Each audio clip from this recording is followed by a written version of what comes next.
ठीक है, आपको आवाज़ मेरी आ रही है? हाँ सर। हाँ जी। आ रही।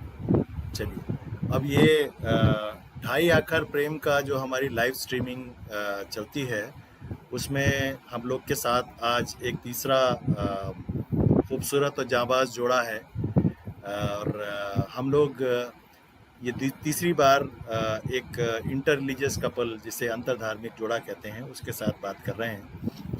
और इस सीरीज़ का मकसद यही है, जैसा कि पहले भी मैंने बताया है, कि उसको दोहराऊंगा कि जो जो जैसे अभी जैसा धर्म को लेकर के, जाति को लेकर के, जेंडर को लेकर के, जो और बहुत सारी बातों को लेकर के जो आपस में लोगों में नाइत्तेफाकी है, झगड़े हैं, हम कहीं ना कहीं उन इश्यूज़ को, ह्यूमन राइट्स के इशू को टच कर पाएँ और उस पर बात कर पाएँ। तो उसी पहल को आगे बढ़ाते हुए आज एक और साथी के साथ हैं, और हम लोग उनसे बात करेंगे। तो पहले तो आप लोग अपना खुद का परिचय या इंट्रोडक्शन दें। नमस्ते, मेरा नाम पवित्र आचार्य है। मैं मैंगलोर से हूँ, कर्नाटक से। नमस्ते, मेरा नाम मोहम्मद खतीब समी है। मैं बिहार से हूँ, बेगूसराय जिला से। और ग्रेजुएशन कंप्लीट करी मैंने वहाँ से, एंड आफ्टर दैट मुंबई में मैंने मेरा जॉब स्टार्ट किया था, जहाँ हम मिले थे। तो इसका मतलब सिर्फ आप लोग अलग अलग धर्म से ही नहीं, मज़हब से नहीं, आप लोग का रीजनल डिफरेंस भी है बहुत तगड़ा। मतलब एक तरीके से आप नॉर्थ ही समझ लीजिए, और नॉर्थ साउथ वाला भी है। तो दोहरा आपका एक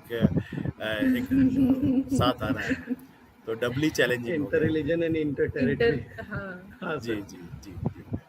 तो हम लोग का जो मेन मकसद है बात करने का, वो यही है कि हम जैसा इसकी पेचीदगियों को समझें, और आप दोनों इसको किस नज़र से देखते हैं।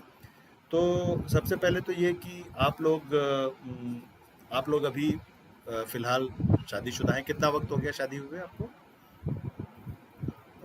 1 साल कंप्लीट हो जाएगा अगस्त 26 को। हाँ, मैं उम्मीद कर रहा था कि पवित्रा ही बताएंगी। खातिब को थोड़ा वक्त लगेगा, तो ठीक है। तो 1.5 साल के करीब है ना? 1.5 साल जी। तो आप लोग 1.5 साल, ठीक है। तो आप लोग ने शादी किस तरीके से की, मतलब आप बताना चाहेंगे किस तरीके से हुई शादी? धार्मिक शादी हुई, रिलीजियस हुई, या सिविल मैरिज हुई, क्या? या तो हमने दोनों ये आपके हेल्प से, बट स्टार्टिंग में जो प्रॉब्लम के कारण हमने वो धार्मिक शादी करनी पड़ी थी। स्टार्टिंग में जब हम उस वक्त हमें धार्मिक शादी करनी पड़ी थी, क्योंकि फिर हमारे पास कोई भी मतलब हम प्रूफ नहीं कर सकते थे फिर कि हम दोनों जाने के बाद हमारा रिश्ता क्या है एक दूसरे के साथ, या अगर कुछ वैसा प्रॉब्लम। क्योंकि स्टार्टिंग में जब हम वहाँ से गए थे तो हमारे कुछ रिलेटिव थे वहाँ पे, जहाँ हम गए थे देहरादून चले गए थे। जब हम दोनों साथ में गए थे तो वहाँ मेरे फ्रेंड की मम्मी रहती है, तो उन्होंने मुझे सजेस्ट किया था कि अगर कल को कुछ प्रॉब्लम होता है तो तुम्हें शो करना पड़ेगा कि इनके साथ तुम्हारा रिलेशन क्या है, तो जल्दी से जल्दी जो भी हो सकता है तुमसे वो चीज़ कर लो। क्योंकि कोर्ट मैरिज में हम लोगों को बहुत ज़्यादा प्रॉब्लम हुआ था, और बहुत सारे ऐसे एडवोकेट थे जो ये एक्सेप्ट नहीं कर रहे थे वहाँ पर उस वक्त के लिए। बोल रहे थे बिल्कुल भी नहीं, क्योंकि आप लोग अलग अलग धर्म से हैं, और साथ ही आप दोनों का ये स्टेट नहीं है, कोई भी डॉक्यूमेंट्स आपके यहाँ नहीं है, तो आप फिलहाल के लिए कोई भी धर्म से शादी कर लीजिए, फिर आगे आप देखिए क्या करना है। तो हम लोगों ने पहले धर्म से शादी कर ली थी। ओके, तो मतलब आपने कहाँ ट्राई किया था? जो आप कोर्ट मैरिज या सिविल मैरिज की बात कर रहे हैं, वो कहाँ ट्राई किया? हम देहरादून में हम चले गए थे। स्टार्टिंग में देहरादून गए थे, वहाँ पे हम लोगों ने एक दो एडवोकेट से बात की। फिर वहाँ पे कॉन्टेक्ट्स थे एक दो मेरे मतलब फ्रेंड की, उससे हम लोग जाके बात किए थे। तो वहाँ के जो एडवोकेट थे उन्होंने क्लियरली यही मेंशन कर दिया कि नहीं, आपके डॉक्यूमेंट्स यहाँ के नहीं हैं, प्लस आप लोग इंटर रिलीजन है, फिर मतलब प्रॉब्लम हो जाएगी हमें। मतलब अभी फ़िलहाल के लिए आप अभी धार्मिक शादी कर लीजिए। जब आपको लगता है कि कुछ नहीं होने वाला, आप धार्मिक शादी कर लीजिए, वही ज़्यादा बढ़िया रहेगा। वैसे भी तो जब लड़के शादी कर लेते हैं तो फिर उसी के हो जाते हैं, तो आप धार्मिक की क्यों नहीं कर लेते हैं, क्यों कोर्ट कचहरी के चक्कर में आपको पढ़ना। तो उस तरीके से उन लोगों ने बोला।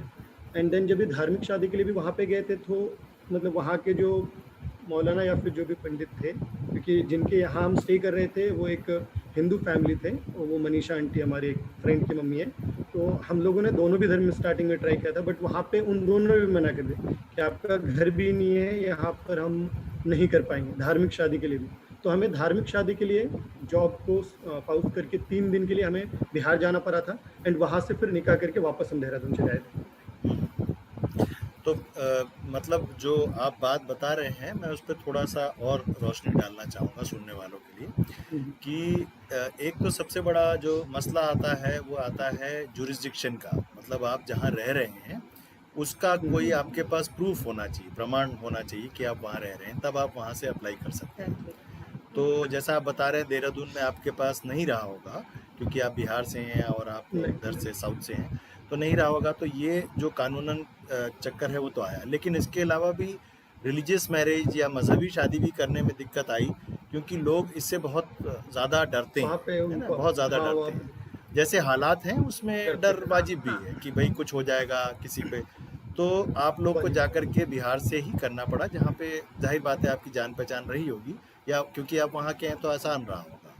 लेकिन मैं अब ये समझना चाह रहा हूँ कि ऐसी क्या आपके पास मजबूरी आ गई थी या मुश्किल आ गई थी कि जिसकी वजह से आपको रिलीजियस मैरिज करनी पड़ी? ऐसा क्या हो गया था, मतलब उस वक्त आप सिविल मैरिज नहीं कर पाए, रिलीजियस मैरिज करनी पड़ी, तो क्या ऐसी मजबूरी आ गई थी?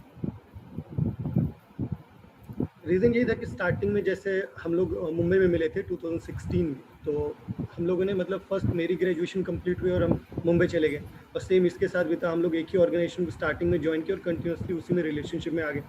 एंड देन आफ्टर 3 इयर्स दिसंबर 2018 में इसके फैमिली से कुछ मैरिज वगैरह की बातें चल रही थी, तो इसने अपना जो पॉइंट था, जो इसका मेरे साथ जो रिलेशन था, उसने अपने पापा के सामने रखा कि मैं किसी एक लड़के से शादी करती हूँ जिसका ये रिलीजन और ये नाम है।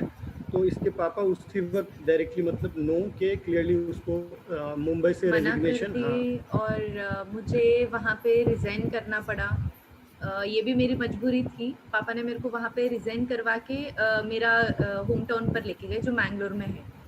वहाँ पे गए, वहाँ पे जाने के बाद इवन मुझे भी पता नहीं था मेरे शादी की बातचीत हो रही है, क्या हो रही है, क्या नहीं हो रही है, तो सारा चीज़ें वहाँ पे हो गई थी। जब मुझे वहाँ पे भी सारा फैमिली के सामने ये चीज़ आया कि हाँ मेरा शादी करवाने वाले, तभी भी मैंने बहुत सारी चीज़ें उनको समझाया भी, फैमिली वालों को बिठाया, बहुत सारे 3-4 बार समझ लो कि हम लोग ने वहाँ पे फैमिली डिस्कशंस भी किए, लेकिन फैमिली की तरफ से किसी से भी वो एक पॉजिटिव पॉइंट्स जो आया ही नहीं है। उसके बाद मैंने इनसे भी कोऑर्डिनेट करने की कोशिश किया, पर मेरे से फ़ोन वगैरह सारा चीज़ें वहाँ से ले चुके थे, तो एक तरीके से कह सकते हो कि मेरा सारा कांटेक्ट वहाँ से टूट गया था। इवन मैं घर से बाहर वगैरह कहीं पे भी जा नहीं पा रही थी, तो वहाँ पे ही थी। उसके बाद किसी एक बहाने से मैंने इनसे कोऑर्डिनेट कर लिया था। उसके बाद वहाँ से कांटेक्ट करवा के रिटर्न चले गए। जब इन्होंने आके मुझे लेके गए, वहाँ से हमारा नेक्स्ट हम लोग चले गए थे दिल्ली। दिल्ली से हम लोग बाद में देहरादून चले गए थे। तो देहरादून में हम लोग ने काफ़ी कोशिश किया इस चीज़ के लिए कि चलो हम कोर्ट मैरिज ही कर ले ताकि लॉयर से कुछ सजेशंस ले ले, लेकिन काफ़ी सारे लॉयर्स ऐसे थे कि हाँ ये बता रहे कि हाँ ठीक है, ये सारा चीज़ें ठीक है, पर आगे के कुछ वो लोग प्रोसेस करने के लिए इंटरेस्टेड थे ही नहीं। कहीं जगह पे ये हो गया कि आपका डॉक्यूमेंटेशन इश्यूज, कुछ जगह पे ये आया कि नहीं आप ये सारा चीज़ें नहीं कर सकते हो और इसमें से ये दिक्कत आ जाएगा, काफ़ी टाइम तक आपको इसमें ही घुस के रहना पड़ेगा, ये कभी भी आपका क्लियर नहीं हो पाएगा, ये सारा चीज़ें आ गई। तो हमें भी समझ में नहीं आया था, तो हमारे पास ये दिमाग में आया कि चलो हम किसी चीज़ से ये लोगों को प्रूफ कर सके कि हम शादीशुदा है, क्योंकि घर से बहुत जो होता है सारे घर लोगों से जो भी तकलीफ़ आ जाती है वही तकलीफ़ हमारे इसमें भी आ गई। वो लोग भी काफ़ी सारे जैसे कंप्लेंट्स हो गया या फिर वो लोग इंक्वायरी करने के लिए, वो लोग के आसपास जो भी लोग हैं, मेरे मामा के पहचान वाले जितने भी लोग हैं, उनको सब छोड़ दिए थे हर जगह पे जहाँ पे हम काम करते थे, हर जगह। तो बहुत सारी परेशानियाँ उसमें से हमें भी पता चलने लगा था कि उसके बाद हमने सोचा कि नहीं, अभी कोर्ट का अगर इतना टाइम ले रहा है तो फिर उससे अच्छा हम रिलीजन जो भी हमारा जो शादी करना है उस चीज़ पर चले जाए।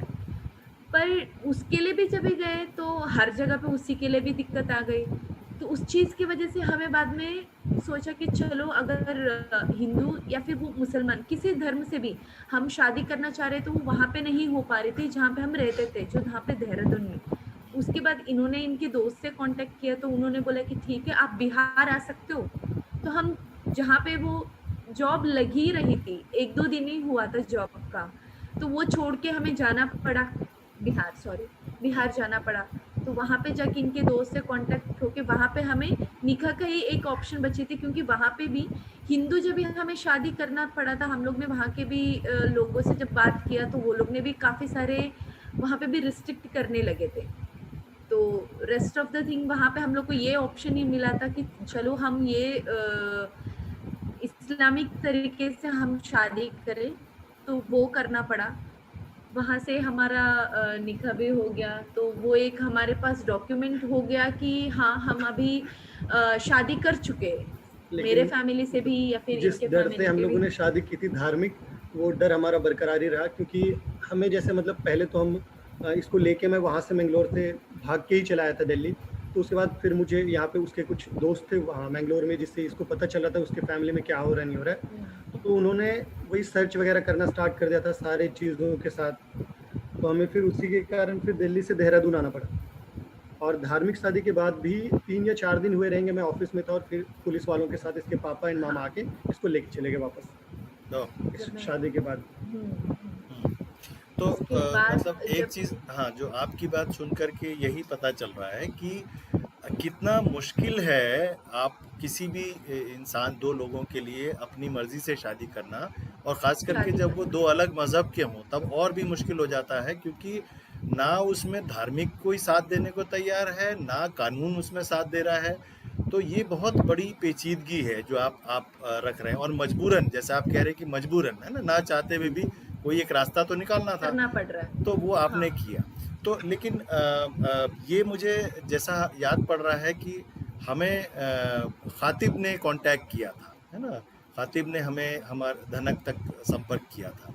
तो जिस वक्त उन्होंने कांटेक्ट किया था तो उस वक्त क्या वजह थी कांटेक्ट करने की, और हमारे बारे में पता कैसे चला आपको?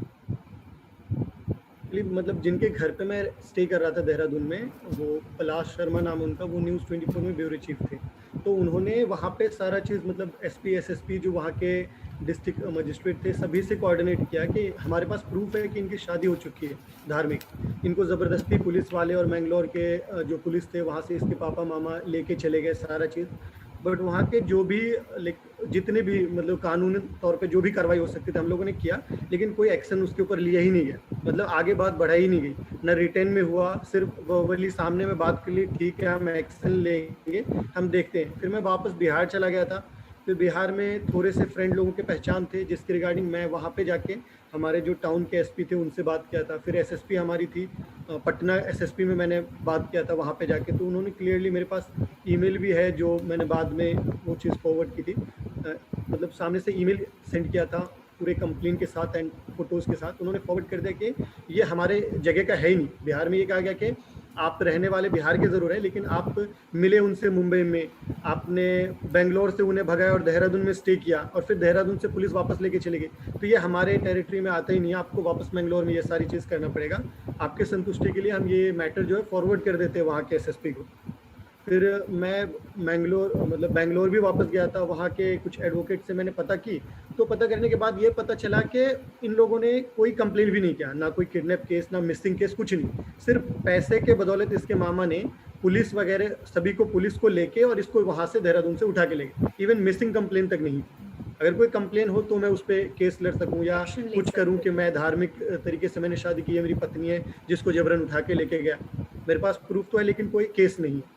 तो जब भी मैं वहाँ था तो फिर उन्होंने मुझे बताया था, जो पलाश शर्मा थे, कि एक ऑर्गेनाइजेशन है जिनसे मैंने मतलब सुना हुआ है, मैं तुम्हें एक ईमेल आईडी देता हूँ, तुम उस पर एक बार कोऑर्डिनेट करके देखो, मोस्ट प्रोबेबली तुम्हारी हेल्प हो जाएगी।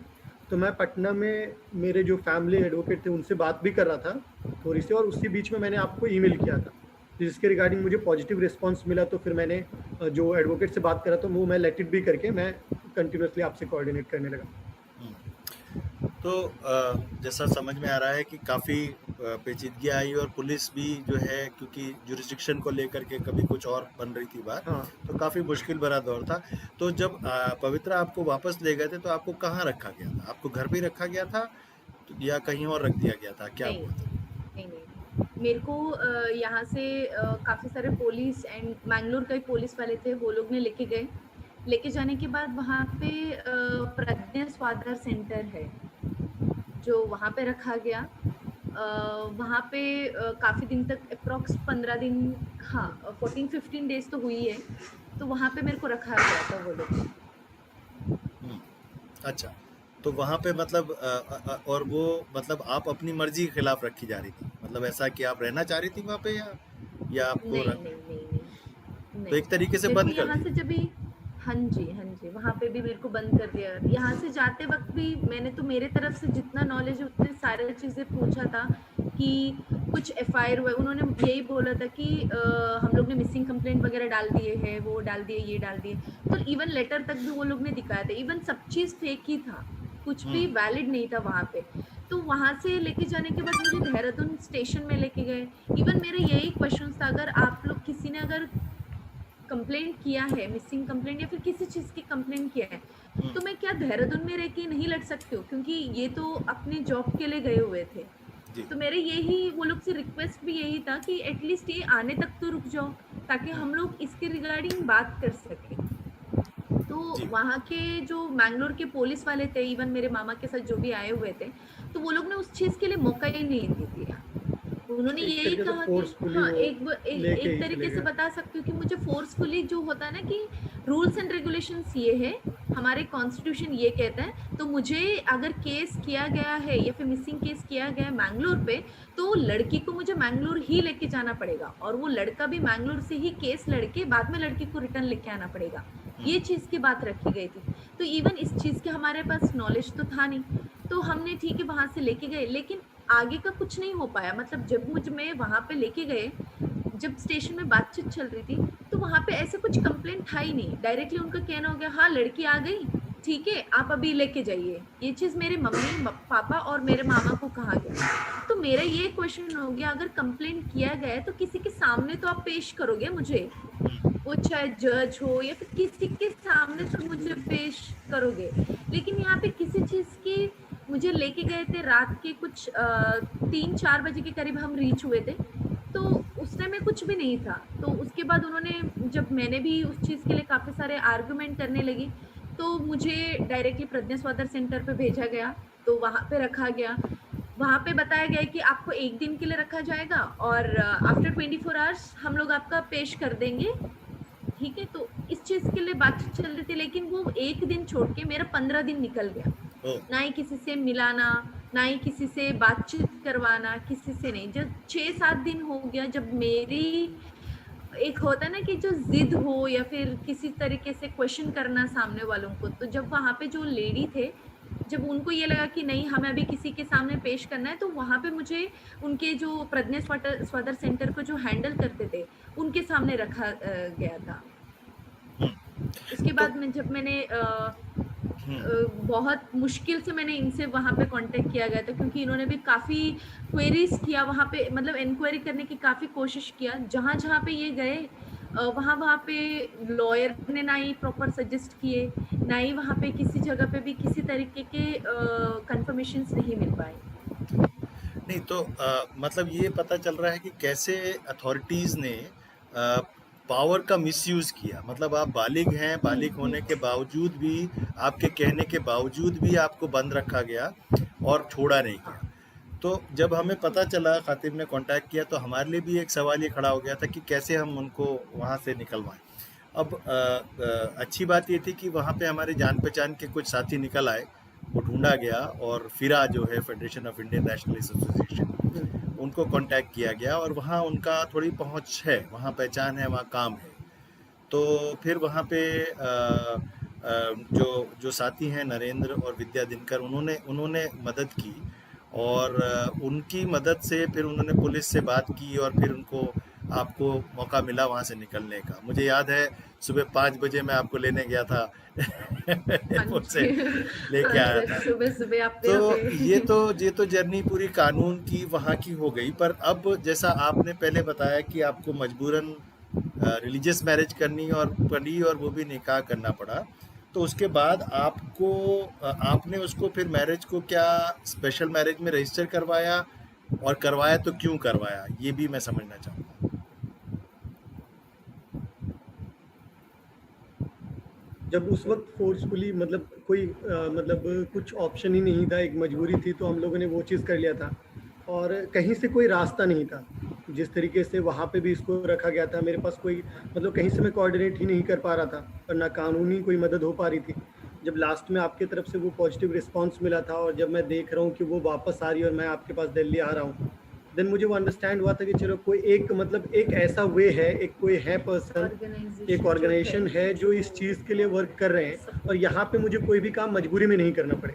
यानी कि मैं अगर किसी मतलब मजहब के तौर पे अगर मैंने ये चीज़ कर ली है, तो मेरे पास अगर ऑप्शन है कि मैं स्पेशल मैरिज एक्ट में इसे कन्वर्ट कर सकता हूँ, जिससे मुझे किसी भी तरीके से चैलेंज फेस नहीं करना पड़ेगा इन फ्यूचर, या फिर हम दोनों को किसी भी चीज़ के लिए हम दोनों अपने फेथ के ऊपर कंटिन्यू कर सकते हैं, हम दोनों अपने तरीके से ज़िंदगी जिस तरीके से पहले जीते थे। क्योंकि जब हम 3 साल तक रिलेशनशिप में थे फ्रॉम 2016 टू 19, तो उस वक्त तो कोई धर्म या किसी चीज़ की बात नहीं थी, हम दोनों बस प्यार में थे और शादी करना चाहते थे। तो उस वक्त कुछ कन्वर्जन या फिर किसी तरह का कोई बात नहीं था। तो जब मेरे पास कोई एक ऑप्शन है और बैक बिहाइंड के हमारे साथ एक ऑर्गेनाइजेशन कंप्लीट खड़ी है जो हमारी पूरी मदद करी स्टार्टिंग से एंड तक के, जहाँ तक मेरे पास कोई ऑप्शन नहीं था कि मैं कैसे रीच हो जाऊँ वहाँ तक, कैसे कोऑर्डिनेट करूँ, कांटेक्ट करूँ, वहाँ पे आप मिले और मतलब कंप्लीट एक जर्नी में पूरी तरीके से एक गॉड फादर टाइप में कह सकते हैं कि मेरे पास कोई मतलब कुछ रास्ता ही नहीं था कि मैं किस तरीके से मिलूँ। कोई ऑप्शन नहीं, मैं चारों तरफ दौड़ रहा हूँ, बिहार से देहरादून, देहरादून से बैंगलोर, बैंगलोर से दिल्ली, फिर दिल्ली से वापस बिहार। तो वहाँ पे आपसे कोऑर्डिनेट करके जब मिलने के बाद मेरे पास एक ऑप्शन है कि मैं इसको कानूनी तरीके से कन्वर्ट कर सकता हूँ। जहाँ पे कानून ने मुझे इतना नचाया था, तो मैं कानून को साबित कर सकता हूँ कि इस तरीके से मैं कानून के सामने आज हम दोनों अपने धर्म के साथ स्पेशल मैरिज एक्ट के थ्रू आपके सामने है, जहाँ पे आपने मेरा मतलब सहयोग नहीं किया था किसी तरीके से। तो इसके लिए जब मेरे पास मौका था और आपने हेल्प करा, तो हमने स्पेशल मैरिज एक्ट में भी उसको रजिस्टर करवा लिया। तो आप लोगों ने घाट घाट का पानी पी लिया एक तरीके से। तो अब जब आखिरी नाव आपकी मिली थी मदद के लिए।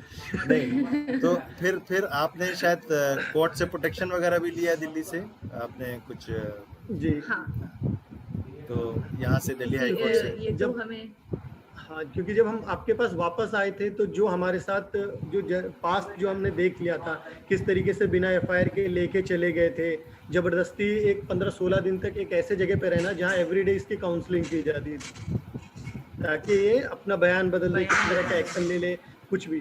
तो इन फ्यूचर भी कुछ प्रॉब्लम हो सकता था, या फिर जब इसके मामा देहरादून आ सकते हैं विदाउट किसी एफआईआर के 17-18 आदमी को लेके, तो यहाँ पे भी मेरे साथ प्रॉब्लम क्रिएट किया जा सकता है।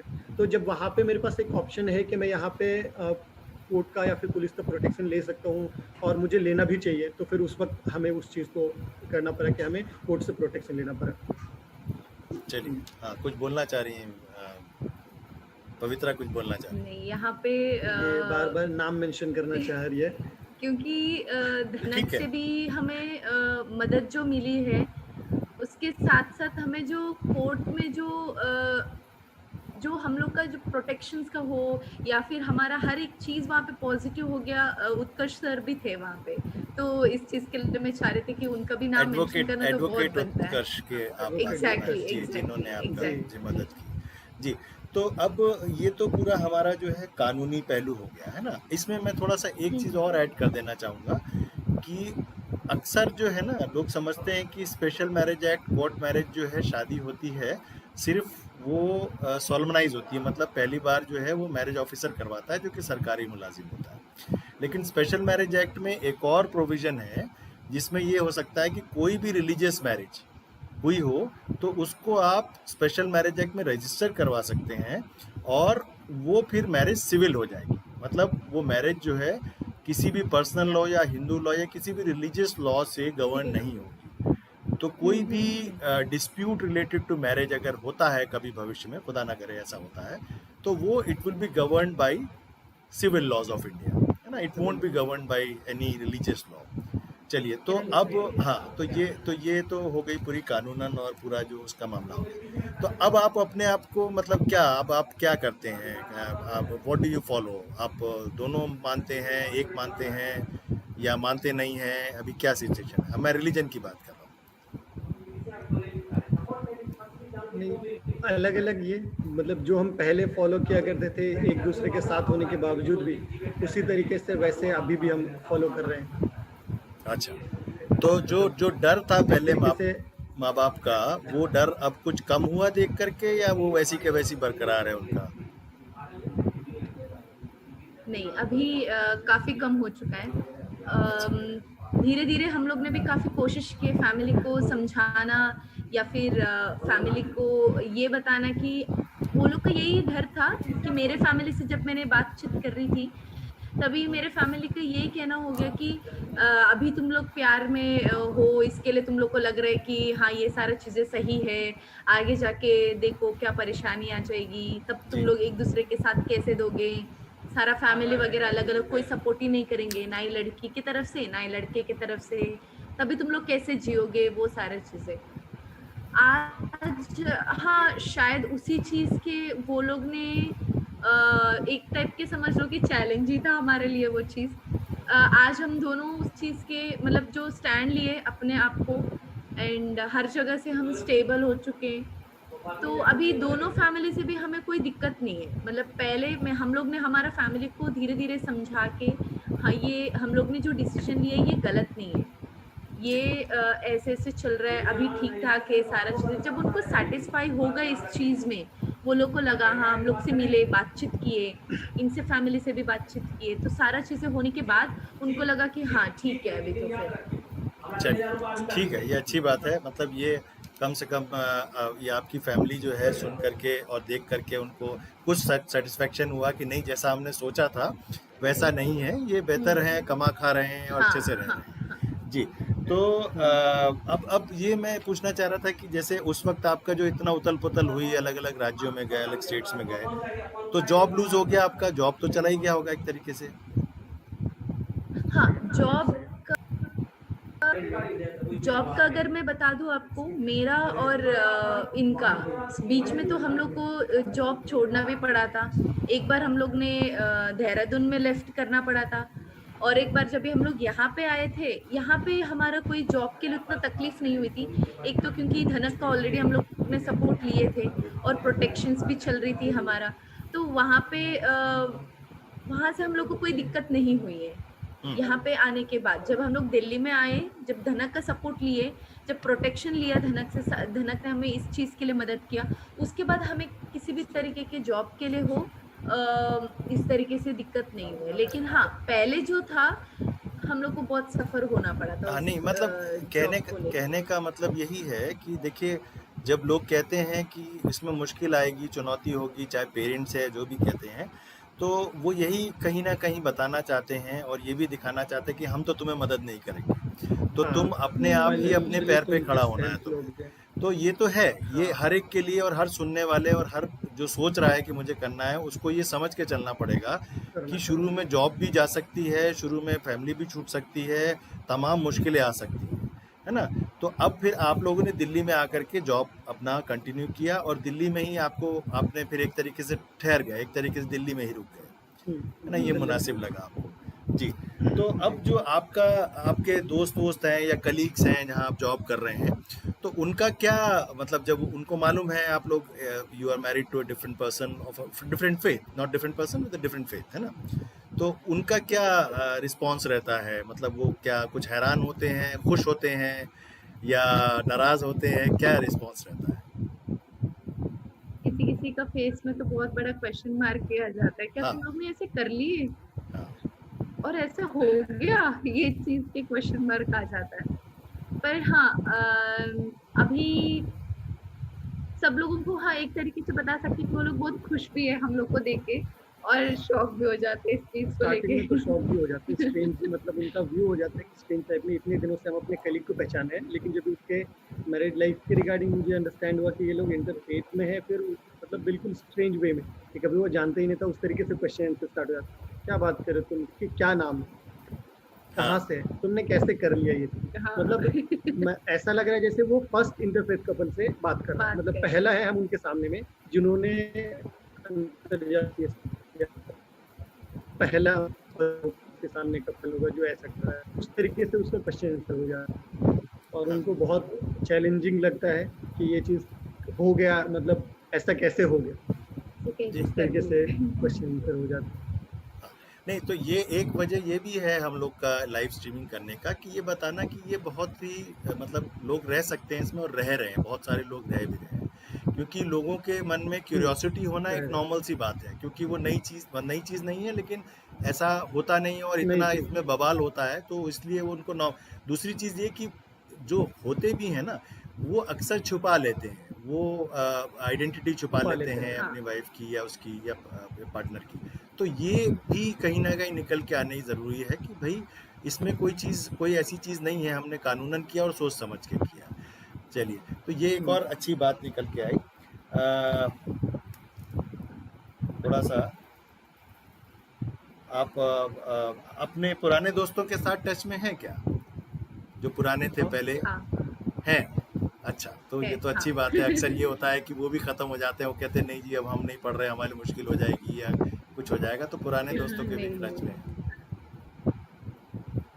उनमें से कुछ वैसे थे जो बहुत ज़्यादा उस तरीके से, जिनको रिलीजन बहुत ज़्यादा प्यारा था, जिनको लगता था कि नहीं ऐसा नहीं हो सकता, या फिर अगर तुमने ऐसा कुछ किया तो ये बहुत बड़ा गुनाह कर दिया तुमने, ऐसा नहीं हो सकता है कि तुम किसी काफिर को अपने घर ले आओ और तुम रखो कि तुम्हारे साथ मेरी दोस्ती बरकरार रहे, तो ऐसा नहीं है कि तुमने बहुत बड़ा गलत किया, देखो तुम्हारे पापा और तुम्हारे मामा भी तुम्हारे अगेंस्ट है, तुमने अपने परिवार के साथ क्या अपने धर्म के साथ धोखा कर दिया। तो ऐसे नहीं कि जो पुराने दोस्त थे अभी भी हैं, लेकिन वैसे हैं जिनके पास अंडरस्टैंडिंग है, जो समझते हैं इस चीज़ को कि भाई फैसला उनका है, ज़िंदगी उनकी है, वो अपने तरीके से जीना चाहते हैं। लेकिन कुछ लोग वैसे थे जो वन ऑफ अ सडन के उनसे बातचीत तो हुई, जब उन्हें ये चीज़ पता चला तो फिर उसके बाद मतलब कंटिन्यूसली बात करते करते जब उन्हें पता चला है कि कॉन्स्टेंटली मतलब वन ऑफ अ सडन खत्म हो गई, कि फिर वो बातचीत मतलब ना मैसेज करे ना कॉल करे, कुछ कैसे कोऑर्डिनेट नहीं हुई।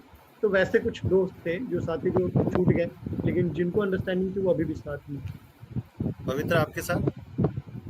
हाँ, मेरे साथ भी सेम सिचुएशन हुआ है। तो जो छूट गए और आपके अच्छे दोस्त थे, तो वो छूट गए, उसका कुछ आपको अफसोस है क्या? कोई अफसोस है कि वो चले गए, उन्होंने नहीं रखा, ऐसा कुछ अफसोस है? नहीं, अफसोस तो नहीं होता है, क्योंकि अगर उनके वर्ड को माइंड में रखा जाए तो हम गिल्ट फील करने लग जाएंगे, और वो चीज़ तो मैं चाहता नहीं, क्योंकि गलती नहीं की तो गिल्ट क्यों फील करना। इस तरीके से वो बोलते ही हैं इस चीज़ के ऊपर, क्योंकि उन्हें किसी भी हाल में हमसे रिलेशन नहीं रखना है, क्योंकि मैंने ये चीज़ किया, मुझे पता है मैंने सही किया, उसे लग रहा है गलत किया है मैंने, तो उसका जो डायलॉग होगा, जो उसकी मेरे साथ कन्वर्सेशन होगी, वो इस वे में होगी कि मैंने गलत किया, जो मुझे समझ, जिस तरीके से उसका वर्ड, वैसे ही पहला वर्ड ही उसका आता है कि तुमने गलत किया, अपने फैमिली अपने धर्म के अगेंस्ट जाके तुमने एक काफिर को घर ले आए, जो कि मेरे हिसाब से बहुत गलत वर्ड यूज हो जाता है। भाई हम अपनी मर्जी से, तुम भी तो जब हम स्कूल में पढ़ते हैं तो उसी धर्म उसी जाति के साथ हम साथ में बैठ के पढ़ते हैं, तो जब एक साथ शिक्षा ग्रहण कर रहे हैं हम, तो उस वक्त तो कोई धर्म कोई जाति नहीं आ रहा है सामने, या फिर हम लोग जहाँ पे रह रहे हैं वहाँ पे तो हम हर धर्म के साथ एक तरीके से एक साथ में रहते हैं, चाहे वो फेस्टिवल हो या किसी भी चीज़ में। और जब हमने डिसीजन लिया कि हम साथ में ही रहना चाहते हैं, तो फिर इसमें भी मेरे हिसाब से तो कुछ गलत नहीं, और मैंने किया भी, तो उस चीज़ को वो गलत तरीके से रिप्रेजेंट कर देते मेरे सामने, जो मैं माइंड में नहीं लेना चाहता हूँ, क्यों गिल्ट फील करूँ उसके लिए, नहीं रहना था, वो पास्ट रह गया मेरा। बहुत अच्छी बात आप दोनों ने कही कि मतलब ऐसे दोस्त, अगर ऐसे साथी जो इस वजह से छोड़ रहे हैं कि धर्म उनके लिए मतलब धर्म के हिसाब से या सोच के हिसाब से या कल्चर के हिसाब से गलत किया है, तो मुझे लगता है ऐसे दोस्त का होना भी मुझे कोई बहुत ज़्यादा मानने वाली चीज़ नहीं होती है, क्योंकि मुझे याद है मुझे भी जब मैंने नई शुरुआत में जब मेरी शादी हुई थी, तो मुझे भी मेरे कज़िन ब्रदर ने फ़ोन किया था और कहा था अरे ये क्या कर लिया, तो मैंने कहा क्या कर लिया, मैंने शादी की है। तो उसके बाद से फिर वो उसका वैसा फ़ोन नहीं आया, और ना ही मतलब ये अब अगर मैं उस टाइम कहता कि अरे यार हो गई, अच्छा मैं क्या करूं, गलती हो गई, तो फिर तो मुश्किल हो जाती। तो ये है कि अगर कॉन्फिडेंस है और सही कर रहे हैं, पढ़े लिखे हैं, जॉब कर रहे हैं, सोच समझ के फैसला ले रहे हैं, तो मुझे लगता है कि इतनी बड़ी एक चुनौती भरी बात है। अब मैं जैसा माहौल है ख़ास करके हिंदू मुस्लिम है ना, और उसमें शादी, वो भी शादी, तो इस चीज़ को जो लोग अच्छा नहीं मानते, जो कहते हैं कि खास करके पहली बात तो लड़कियों का अपनी मर्जी शादी करना ही अच्छा नहीं मानते हैं। अच्छा फिर अब हाँ उसमें एक और चीज जुड़ गई कि वो तो दूसरे धर्म की लड़के से दूसरे शादी धर्म कर से गई, है ना। और लड़के का भी कि भाई ये क्या कर रहे हो तुम, तो मतलब ला रहे हो तो या तो अपनी ही तरह से कर लो, और ये क्या कि भाई वो अपना कर रही हैं और आप कर रहे हैं, है ना। ये तो गड़बड़ है, कहीं ना कहीं बिगाड़ है। तो उसको, ऐसे लोगों को कुछ पैगाम देना चाहते हैं क्या? क्या पैगाम देना चाहते ठीक है, अगर हम किसी रिलेशन में जुड़ रहे हैं, मतलब हम तो समझदार हैं, हम जान रहे हैं एक दूसरे को, और एक दूसरे को जानते हुए कि वो किस धर्म से है, क्योंकि जब भी हम 1 2 3 साल, मतलब इतने लंबे सालों तक, ऐसा नहीं है कि कोई भी 1 साल में डिसीजन ले लेता है कि मैं शादी कर लूँ, वो भी इंटर रिलीजन में। तो हम 3 साल 4 साल तक, मैं मेरा पर्सनल एक्सपीरियंस शेयर करता हूँ कि 4 साल तक जब हम प्यार में थे, तो हम देख रहे हैं कि वो श्रावण का वो पूजा पाठ व्रत रख रही है, पूजा पाठ कर रही है, हर सुबह जब वो आती है तो उसके पास वो चावल का चंदन लगा हुआ होता है, और मैं उससे प्यार करता हूँ, उससे रात रात भर मैं बातें कर रहा होता हूँ, और मैं उसको, वो भी मुझे प्रॉमिस कर रही है कुछ, मैं भी उसे प्रॉमिस कर रहा हूँ कुछ। और जिस वक्त वो प्रॉमिस की बातें आ रही कि हम दोनों ने एक दूसरे को देखा था कि ये नमाज पढ़ के बाहर आ रहा है, और मैं उसको फोन करी कि तुमने जुमा का नमाज पढ़ लिया क्या, और जब वो श्रावण के व्रत को रख के आ रही, तुमने कुछ खाया क्या, मीठा खा लिया होगा या फिर कुछ प्रॉब्लम हो, तो उस वक्त हम एक दूसरे को केयर कर रहे हैं, क्योंकि हमें सिर्फ एक दूसरे का केयर करना है उस वक्त। क्योंकि हम दोनों देखें, जब तुम्हें पूरी दुनिया या फिर तुम्हारे माँ बाप या फिर एक दूसरे के फैमिली में तुम्हारा कोई केयर नहीं कर रहा है उस वक्त में, जिस वक्त उनकी सबसे ज़्यादा ज़रूरत तुम्हें है, क्योंकि पूरा कानून, पूरा समाज, कल्चर, ट्रेडिशन, हर एक चीज़ तुम्हारे अगेंस्ट है, तो जाहिर सी बात है उस वक्त तुम्हारा फैमिली तुम्हारे साथ होना चाहिए। जब उस वक्त तुम्हारा फैमिली नहीं साथ दे रहा है, तो वही सीधी बात है, जैसे तुम उसको कॉल करके पूछते हो कि तुम्हारा व्रत कैसा था और तुम्हारा नमाज, तो उस वक्त भी तुम दोनों एक दूसरे को देखो, एक दूसरे से बातचीत करो, एक दूसरे को वादा करो, और उस वादा के साथ आगे बढ़ो, सिंपल। हैं? अरे वाह, बहुत बढ़िया बात कही खातिब आपने। और वैसे भी खातिब जो है वो अरबिक में खुतबा देना, मतलब जो जुमा की नमाज में और जो ईद की नमाज में खुतबा दिया जाता है, तो वैसे ही एक तरीके से आपने बात कही। और पवित्रा तो वैसे ही पवित्र होती है। पवित्रा, मैं चाहूँगा कि आप कन्नड़ा में ये कोई मैसेज दीजिए, है ना। मैं ज़्यादा समझ नहीं पाऊँगा, लेकिन क्योंकि बहुत सारे लोग सुन रहे होंगे, तो कन्नड़ा हाँ में जस्ट गिव दिस मैसेज, है ना। कन्नड़ा में अगर मैं बोलना चाहूँ तो स्पेशली फॉर ये साउथ के लिए ही होगा, क्योंकि हाँ वहाँ पे ही ये सारे चीजें जो चलता है, मतलब जो होता है ना कि अगर हिंदू मुस्लिम अगर दोस्त भी प्लीज, बनता है ना, no, no, no, उनको देखने in की Kannada, Kannada in Kannada Kannada, not in Hindi.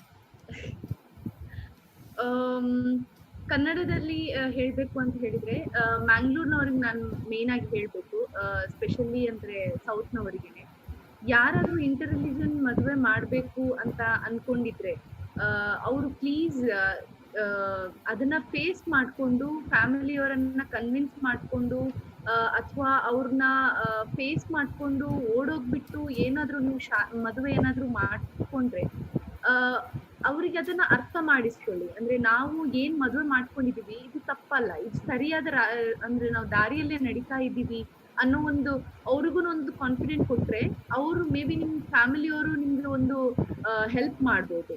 ಮತ್ತೆ ಇಂಟರ್ ರಿಲಿಜನ್ ಅಥವಾ ಇಂಟರ್ ಕಾಸ್ಟ್ ಇದು ಏನಿದೆ ತಪ್ಪೇನು ಅಲ್ಲ.